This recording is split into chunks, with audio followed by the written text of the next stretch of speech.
Dieu, viens à mon aide.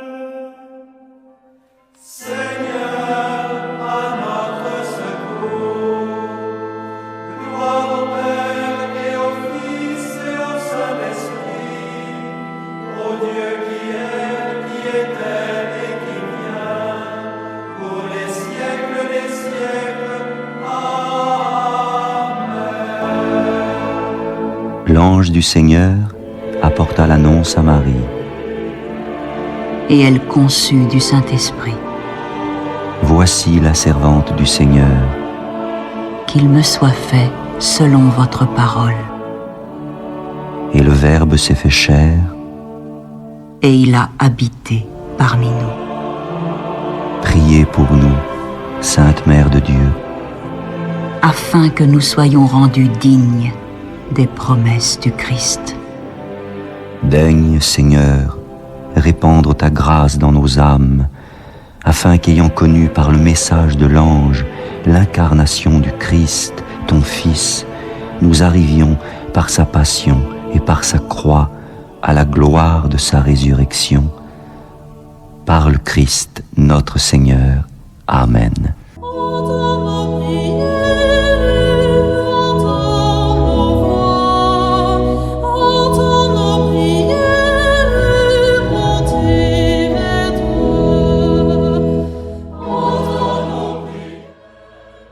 Seigneur, dans le silence de ce jour naissant, je viens te demander la paix, la sagesse, la force.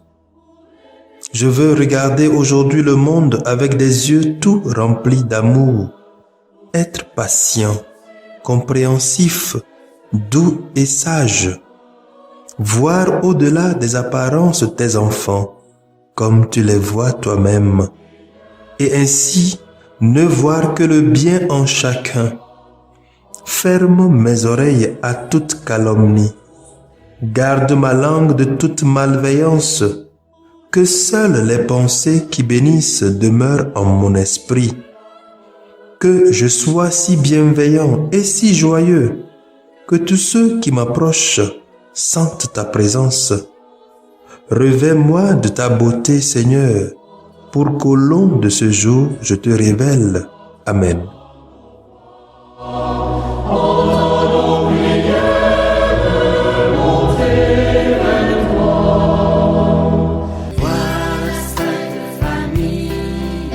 Jésus, Joseph et Marie, on fait confiance en Dieu, celui qui les bénit. Voilà la sainte famille, choisie et même par Dieu, pour nous donner son Fils et nous offrir la vie. Écoutons les textes de ce dimanche où nous fêtons la Sainte Famille. Lu par la sœur Julienne Adoboué, sœur de Notre-Dame des Apôtres, et le diacre Marcel Bédégué de la Société des Missions Africaines, commenté par le Père Magloire Guetou de la Société des Missions Africaines. Première lecture. Lecture du livre de la Genèse, chapitre 15, versets 1 à 6, et chapitre 21, versets 1 à 3. En ces jours-là, la parole du Seigneur fut adressée à Abraham dans une vision. Ne crains pas, Abraham. Je suis un bouclier pour toi. Ta récompense sera très grande.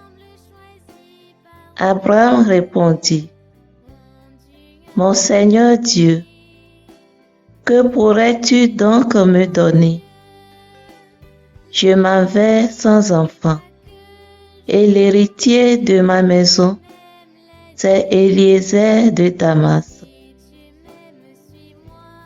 Abraham dit encore, tu ne m'as pas donné de descendance, et c'est un de mes serviteurs qui sera mon héritier. »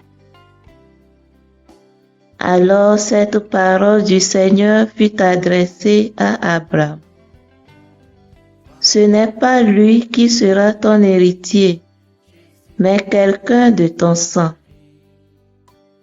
Puis il le fit sortir et lui dit, « Regarde le ciel et compte les étoiles si tu le peux. » Et il déclara, « Telle sera ta descendance. » Abraham eut foi dans le Seigneur, et le Seigneur estima qu'il était juste. Le Seigneur visita Sarah comme il avait annoncé. Il agit pour elle comme il avait dit. Elle devint enceinte et elle enfanta un fils pour Abraham dans sa vieillesse, à la date que Dieu avait fixée. Et Abraham donna un nom au fils que Sarah lui avait enfanté. Il l'appela Isaac. Parole du Seigneur. Nous rendons grâce à Dieu.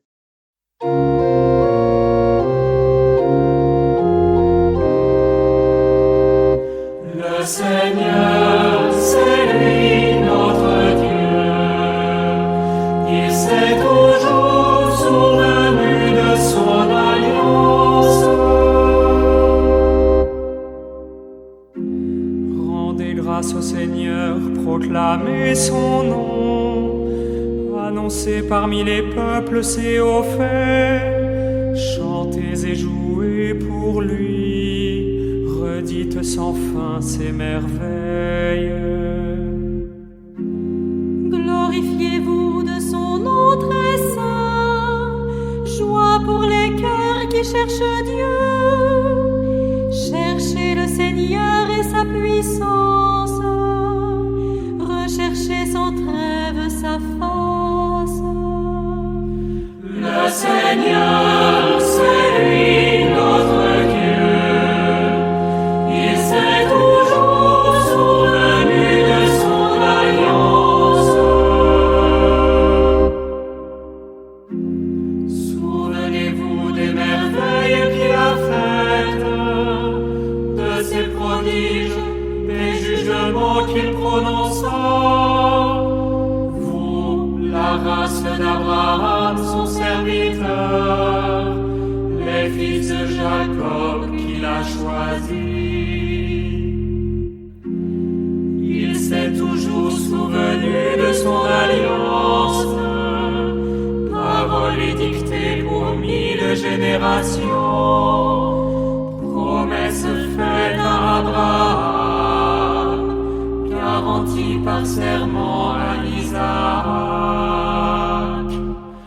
Le Seigneur, c'est lui notre Dieu. Il s'est toujours souvenu de son alliance.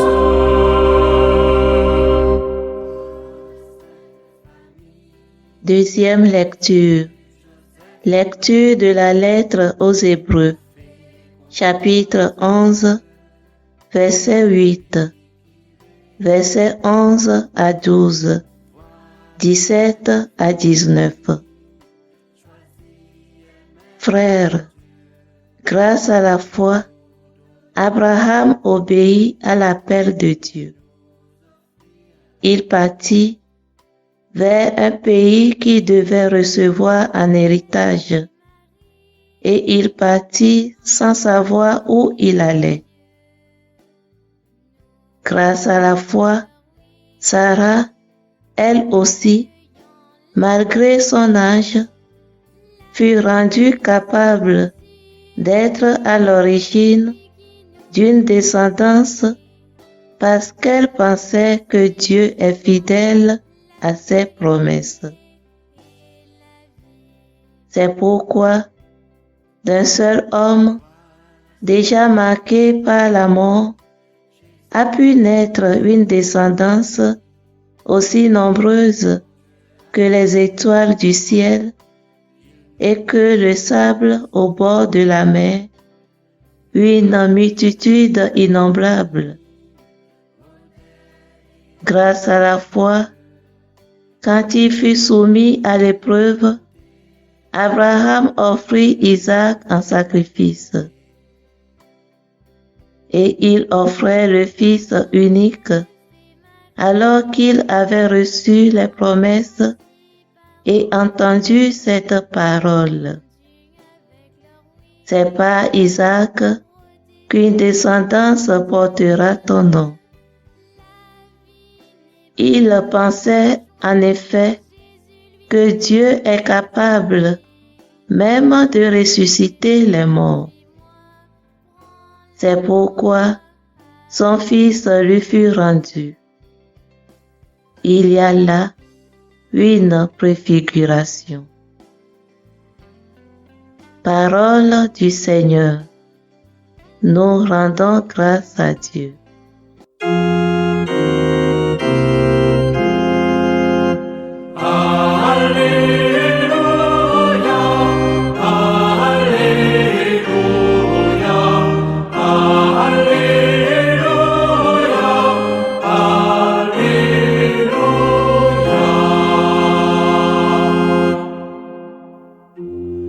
À bien des reprises, Dieu, dans le passé, a parlé à nos pères par les prophètes. À la fin, en ces jours où nous sommes, il nous a parlé par son Fils.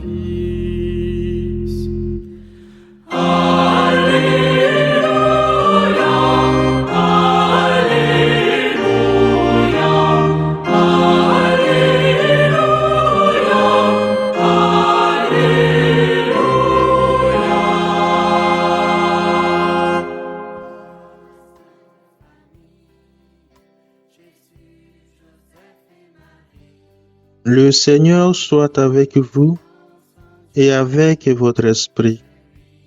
Évangile de Jésus-Christ selon saint Luc. Gloire à toi, Seigneur. Luc chapitre 2, versets 22 à 40. Quand arriva le jour fixé par la loi de Moïse pour la purification, les parents de Jésus le portèrent à Jérusalem pour le présenter au Seigneur selon ce qui est écrit dans la loi. Tout premier-né de sexe masculin sera consacré au Seigneur. Ils venaient aussi présenter en offrande le sacrifice prescrit par la loi du Seigneur, un couple de tourterelles ou 2 petites colombes. Or, il y avait à Jérusalem un homme appelé Siméon.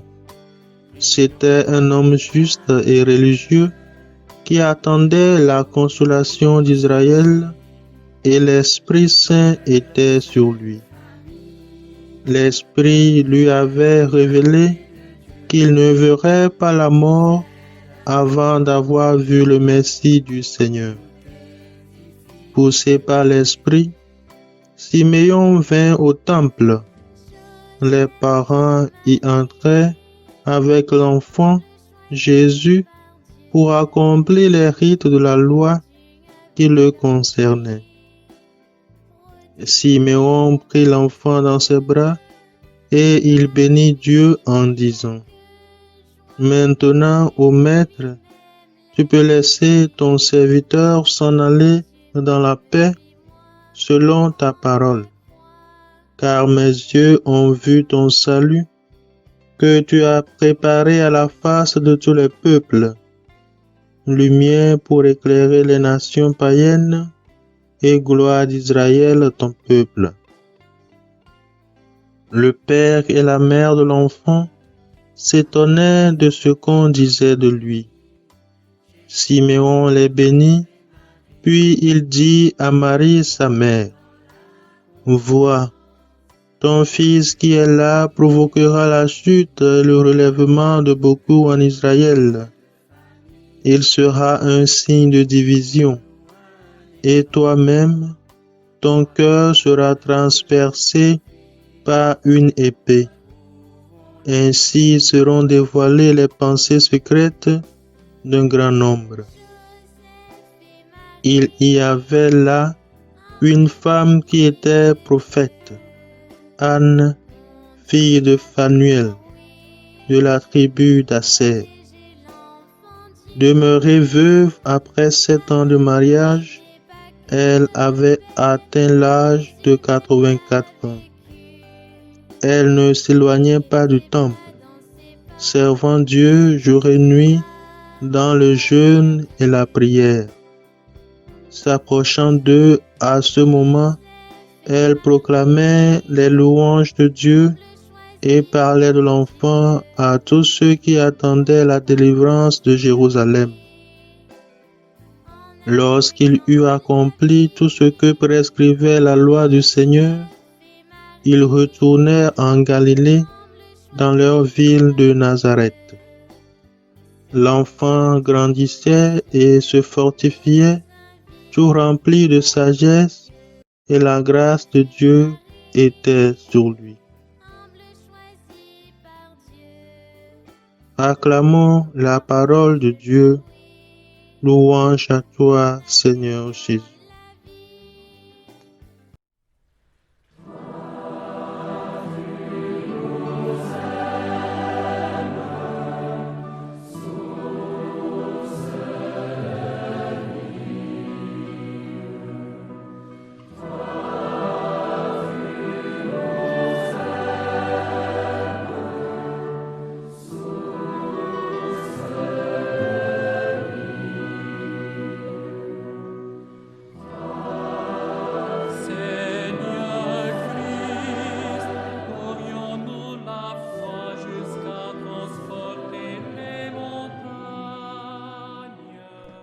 Bien chers frères et sœurs dans le Christ, quelques jours après la naissance de l'enfant Jésus, l'Église nous invite aujourd'hui à méditer sur le premier don qu'offre le nouveau-né, d'abord à ses parents Marie et Joseph, et ensuite à toute personne qui croit en lui, une famille, avec un qualificatif bien particulier, une sainte famille, une famille de saints.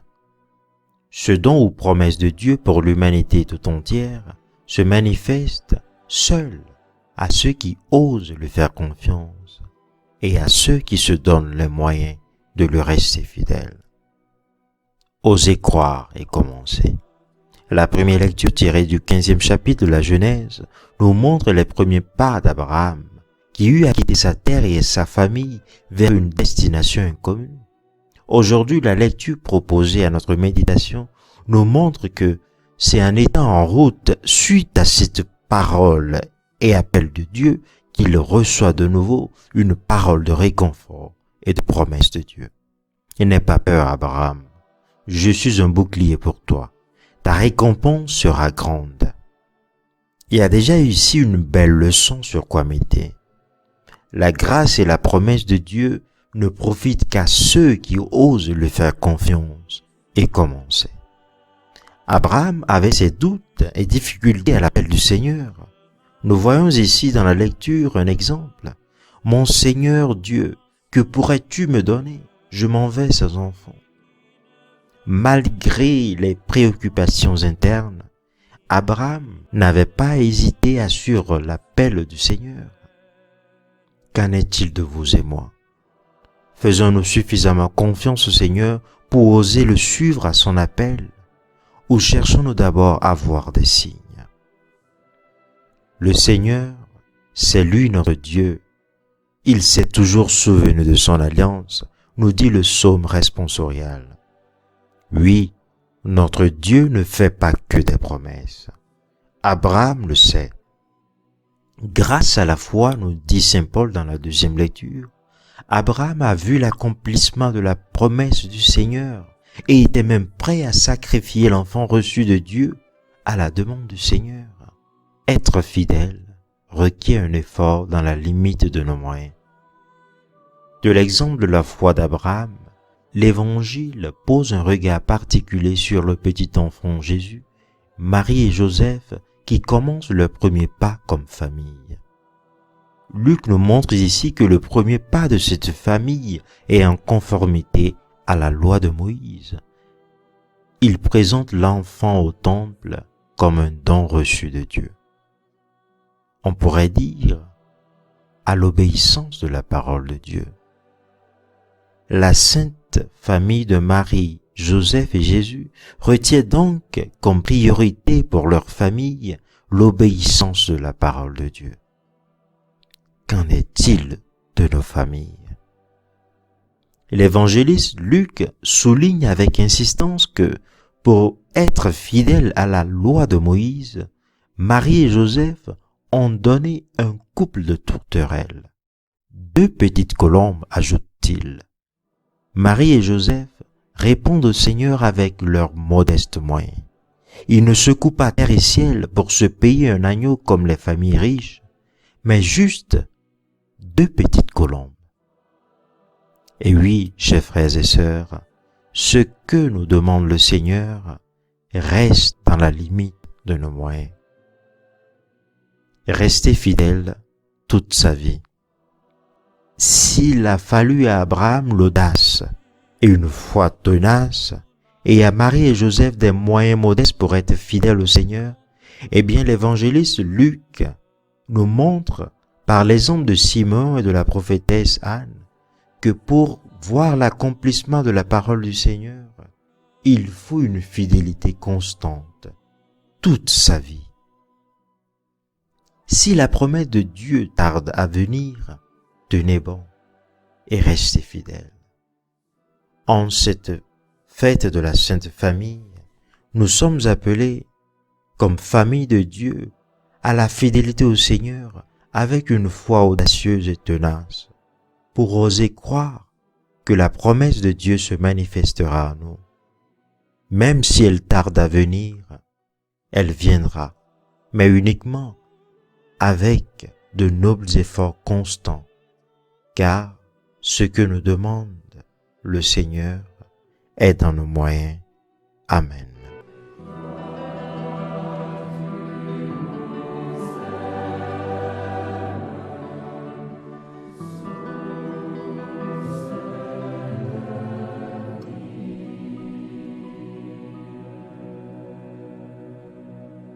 Le Seigneur soit avec vous. Et avec votre esprit. Que Dieu Tout-Puissant vous bénisse, le Père, le Fils et le Saint-Esprit.